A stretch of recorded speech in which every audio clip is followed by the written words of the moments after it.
আসসালামু আলাইকুম।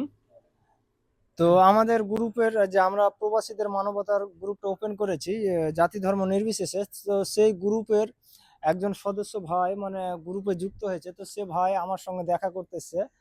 তো আমার সত্যি মানে খুব আনন্দিত বা আমি গর্বিত যে ভাইজান অনেক দূর থেকে এসছে। তো ভাইজানকে জিজ্ঞেস করব যে সে কতটা খুশি বা কতটা আগ্রহ কাজ করার। তো একটু বলো মানে কি যে কি কারণে এসছো? যে গ্রুপটা আপনারা ওপেন করেছেন, একটু জোরে ওই বলো।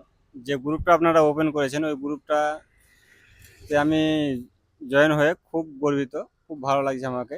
কেন, যারা বাইরে বিদেশে যারা কাজ করতেছে তাদের জন্য কিছু হয়ে গেলে উপকার এখান থেকে পাচ্ছে। আমি চাই কি আমাদের এই ভিডিও দেখে আরও যিনারা যুক্ত হতে চান তিনারা আরও যুক্ত হতে পারেন। তো এ ভাইয়ের কথা যে গ্রুপে যুক্ত হয়ে মানে খুব গর্বিত। আর প্রত্যেকটা প্রবাসী ভাইয়ের ক্ষেত্রে মানে আমার বিশেষ অনুরোধ যে এ ভাই যেভাবে মানে আমাদের পাশে দাঁড়িয়েছে সাহায্য করার জন্য বা পরিযায়ী শ্রমিকের উপর কাজ করতে চাইছে, তো প্রত্যেকটা ভাই যাতে আমাদের এই কাজগুলো করার জন্য আমাদের পাশে দাঁড়ায় এবং আমাদেরকে সাপোর্ট করে, কারণ কোনো জিনিস একার পক্ষে কখনো সম্ভব না।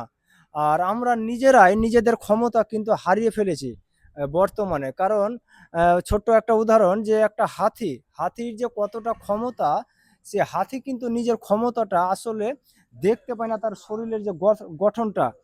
তো এই গঠনটা যখন সে যদি দেখতে পেত তাহলে গোটা মানে নিজের যদি বলা যায় তো তোড়পাড় লাগিয়ে দিত।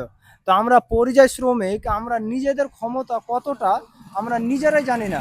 কেন জানি না? আমরা ঐক্যবদ্ধতা বা একতা নেই বলে কিন্তু আমাদের ওপর যা আজকাল অত্যাচার বা লজ্জাজনক মৃত্যুগুলো ঘটছে, তো আমাদের পাশে কিন্তু কোনো আহ, সরকার বা কোনো আইন বা কোনো কিছু মানে আসে না আমাদের পাশে।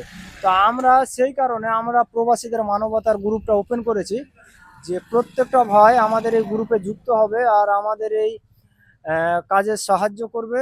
কারণ আমরা যদি এই কাজগুলো না করবি করবে কে? তো আজ আমি যদি কারোর পাশে দাঁড়াই, আল্লাহ ঠিকই আমার যেদিন এরকম যদি কোনো দুর্ঘটনা ঘটে ঠিকই অন্য কেউ এসে পাশে দাঁড়াবে ইনশাল্লাহ। আর সবাই একটু সাপোর্ট করো আর ভিডিওটা যথেষ্ট শেয়ার করবে যাতে প্রত্যেকটা প্রবাসী ভাইয়ের কাছে পৌঁছায়।